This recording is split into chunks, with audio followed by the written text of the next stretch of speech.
गरीब ज़रूरतमंदों को दान देना बहुत अच्छी बात है, लेकिन यकीन मानिए आप ज़रूरतमंदों की मदद और भी कई तरीक़ों से कर सकते हैं। मदद के अनेकों तरीके हैं। अगर हमारे अंदर किसी की मदद करने की इच्छा हो तो हम किसी ना किसी रूप में भी ज़रूरतमंद की सेवा कर सकते हैं।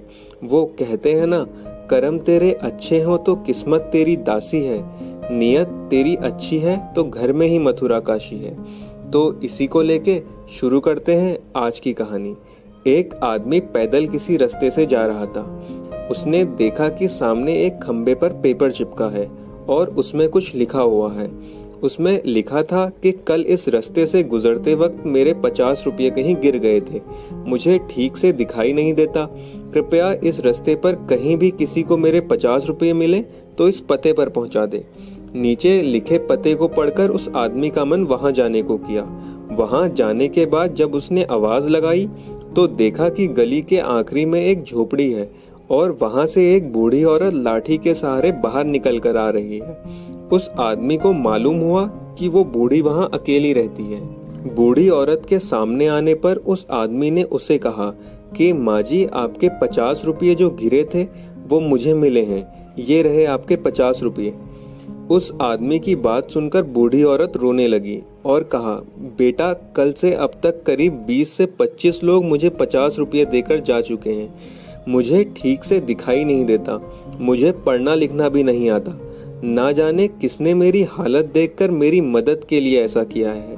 उस आदमी के बहुत कहने पर उस बूढ़ी औरत ने उससे 50 रुपये ले तो लिए, लेकिन उस आदमी से विनती करते हुए कहा कि बेटा, जाते वक्त वो संदेश जरूर फाड़ देना।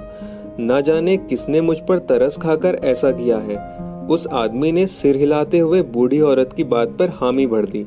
थोड़ी दूर जाने के बाद वो आदमी सोचने लगा कि आखिर मुझसे पहले आए उन 20-25 लोगों को भी तो बूढ़ी औरत ने वही संदेश फाड़ने को कहा होगा, लेकिन किसी ने भी उसे अब तक नहीं फाड़ा, तो फिर मैं उसे क्यों फाड़ूं?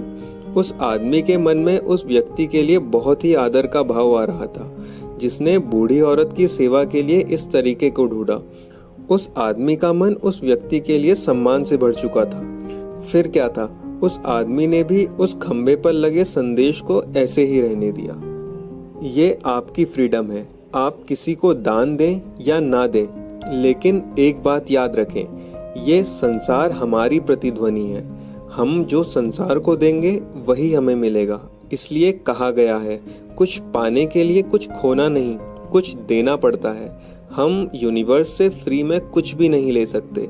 भारत का दर्शन यूरोप के दर्शन से बिल्कुल अलग है, लेकिन आज विदेशी भी मदद के महत्व को जान रहे हैं। उन्होंने इसे the universal law of cause and effect यानी क्रिया पर प्रतिक्रिया का सिद्धांत नाम दिया है। इस ब्रह्मांड में जो भी हम क्रिया करते हैं उस पर रिएक्शन ये नेचर जरूर करता है। इस सिद्धांत को वैदिक दर्शन ने करोड़ों वर्ष पहले ही बता दिया था।